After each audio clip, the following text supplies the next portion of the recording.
Today, let us try to draw the shear force diagram and bending moment diagram for a simply supported beam as shown in this figure. It has a UVL of intensity 20 kN per meter and a point load of 40 kN and a clockwise moment of 40 kN meter. Okay. First of all, we have to find the reactions RA and RE. We know that summation of vertical forces is 0. Okay. And upward forces are positive, downward forces are negative.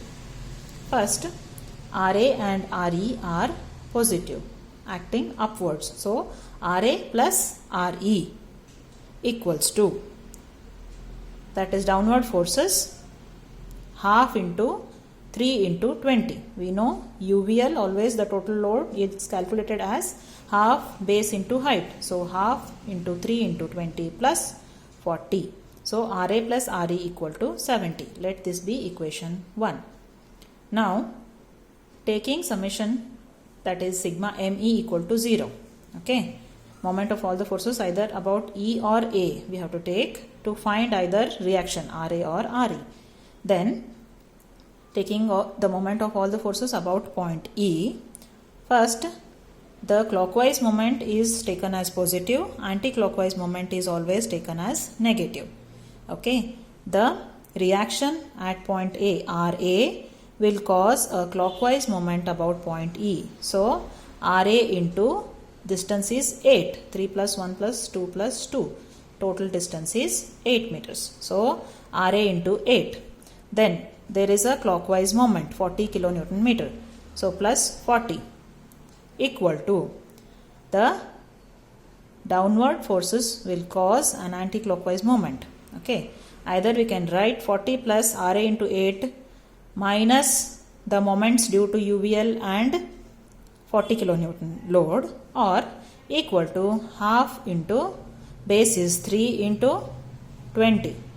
Okay, into the distance at which this UVL is acting from point E. We know the centroid is at a distance of 2/3 from apex and 1/3 from the base. So, the 1/3 distance of 3 is 1. So, 1 plus 1, 2 plus 2, 4 plus 2, 6. So, half into 3 into 20 into 6 plus 40 into 4. Okay. So, RA into 8 equal to minus 40 plus 180 plus 160. That is RA equal to 37.5. Substituting in equation 1, we get RE equal to 32.5 kilonewton. Okay. Now, first, let us determine the shear force at various points. We have calculated RA as 37.5. So, the shear force at point A is 37.5 kilonewton. Then, the shear force at point B is first upward 37.5 positive minus downwards it is minus half into base is 3 into height is 20. So, it is 7.5 kilonewton. Okay. Then that 7.5 kilonewton will be constant till point C. Then shear force at point C, that is FC equal to plus 37.5 minus half into base into height minus half into 3 into 20 minus this downward point load, that is 40. So, minus 32.5 kilonewton.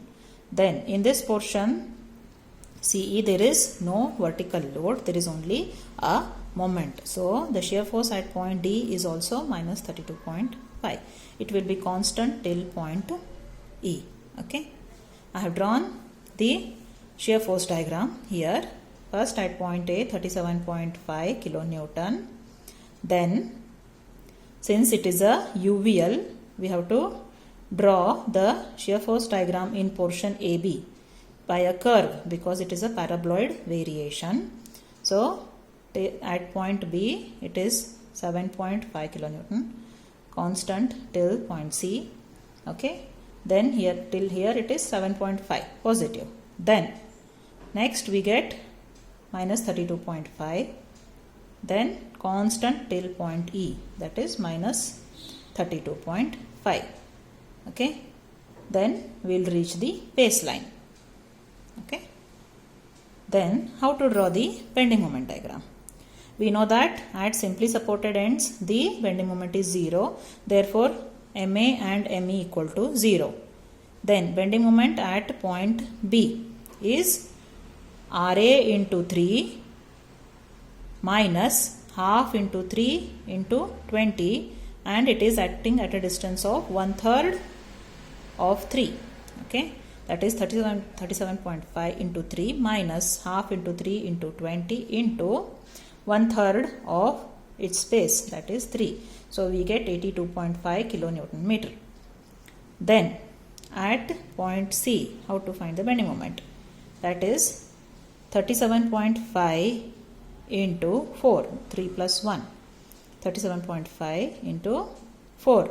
It is causing a clockwise movement. So plus 37.5 into 4, and due to UVL minus half into 3 into 20, and from point C it is acting at a distance of 1/3 of 3 plus 1. 1/3 of 3 plus 1, that is 90 kilonewton meter.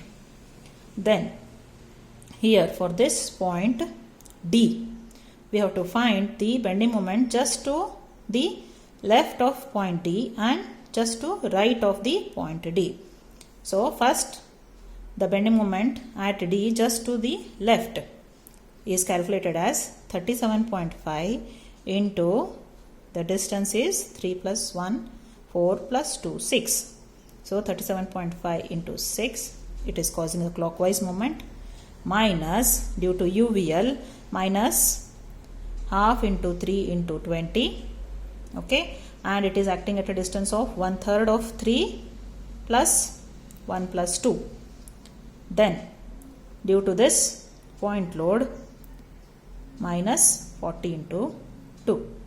Okay, that is 25 kilonewton meter. Okay, then just to the right of D, the bending moment 37.5 into 3 plus 1 plus 2, that is 6. 37.5 into 6 minus due to UVL half minus half into 3 into 20, it is acting at a distance of 1 plus 3. 1 plus 3 minus 40 into 2, and just to right of this point D, we have to consider the moment as well, and since it is a clockwise moment, it is plus 40. So we get 65 kilonewton meter. Okay, so I have drawn the bending moment diagram here. As you can see, at A and E the bending moment is 0, and at point B it is 82.5. Then at point C it is 90 kilonewton meter. Then just to the left of point D it is 25 kilonewton meter. Then we have to represent both these at point D only. Then it is 65 kilonewton meter. Then again it is 0 at point E. Okay, and while drawing the bending moment diagram as well, in the portion where there is UVL, you have to show it by a smooth curve, and remaining everything we have to represent it as a linear variation. Okay, only if there is UDL, UVL, you have to show it by a smooth curve. Okay, so this is how we draw the shear force diagram and bending moment diagram for a loading as shown here. Thank you.